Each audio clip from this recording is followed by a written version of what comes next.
చూడండి ఎంత గొప్ప విలువ, ఎంత గొప్ప స్థితి, ఎంత గొప్ప సంప్రదాయం. అంతే తప్పితే స్త్రీ జాతి తక్కువని కాదు. ఇక్కడ మనం సరిగ్గా అర్థం చేసుకోకపోతే పెడర్థాలు వస్తాయి. చూడండి, అందుకని పాండిచేరిలో ఆ భక్తురాలు ఏం చేసింది, స్తన్యము తగలకూడదు అన్నారు కాబట్టి పక్కకి తిరిగి పడుకొని సాష్టాంగ నమస్కారం చేసింది.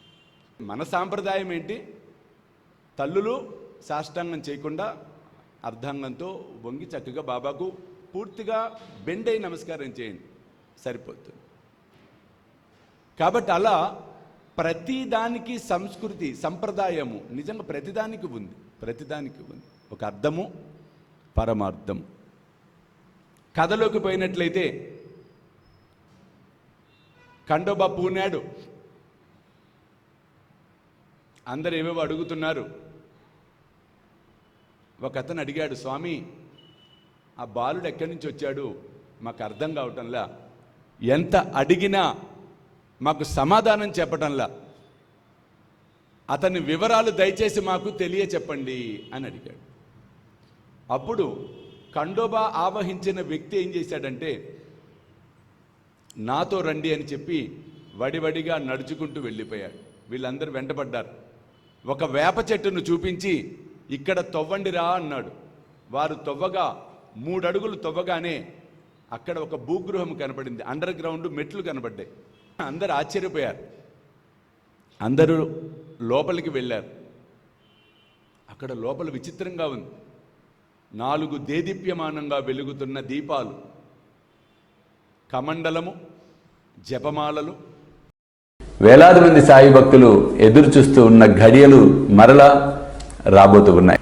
స్వామీజీతో షిరిడి యాత్ర సెప్టెంబర్ 5 గురువారం నాడు బయలుదేరతాం. సెప్టెంబర్ 6, 7, 8 షిరిడిలో వేలాది మంది సాయి భక్తులతో ఈసారి ప్రపంచవ్యాప్తంగా ఉన్న సాయి భక్తులందరినీ కూడా మేము ఇన్వైట్ చేస్తున్నాం ఈ గొప్ప కార్యక్రమానికి.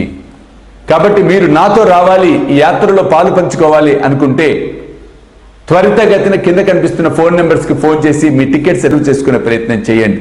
పసుపు, కుంకుమ, తినుబండారాలు, గోముఖము ఇవన్నీ ఉన్నాయి అక్కడ.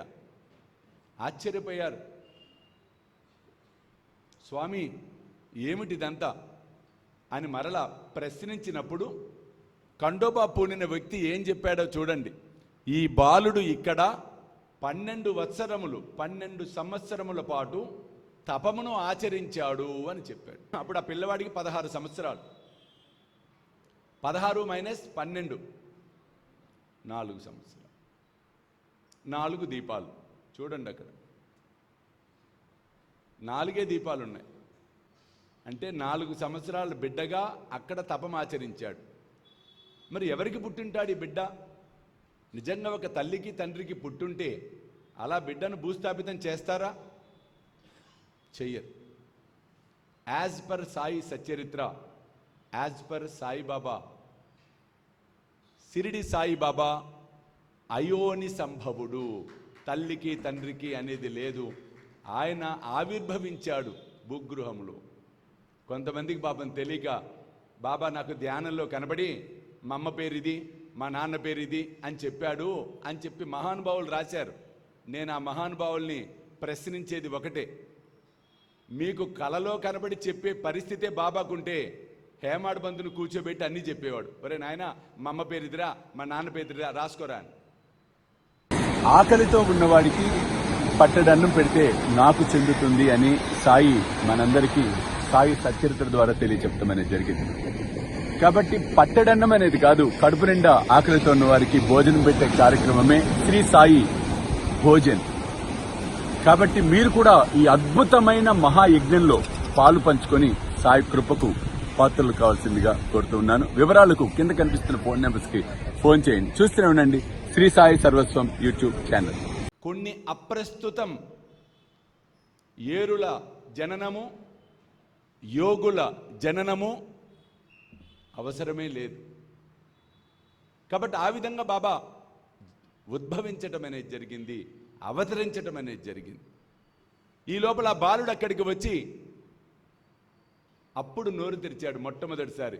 అయ్యలారా, ఇది నా గురుస్థానము, దయచేసి దీనిని అపవిత్రము చేయకండి, దీనిని మూసివేయండి అని చెప్పి దానిని మూసివేయించి ఆయన వెళ్ళిపోయాడు ఆ 16 ఏళ్ల బాలుడు. ఆ గురుస్థానమే నేడు మనం సమాధి మందిరం వెనక చూస్తున్నటువంటి గురుస్థానం. అక్కడే భూగృహంలో ఈ దీపాలు ఇవన్నీ నెలకొని ఉన్నాయి. ఆ బాలుడు 16 ఏళ్ళు ప్రాయంలో వెళ్ళిపోయి 20 సంవత్సరాల యువకుడుగా మరలా షిరిడీకి రావటం అనేది జరిగింది. చూడండి.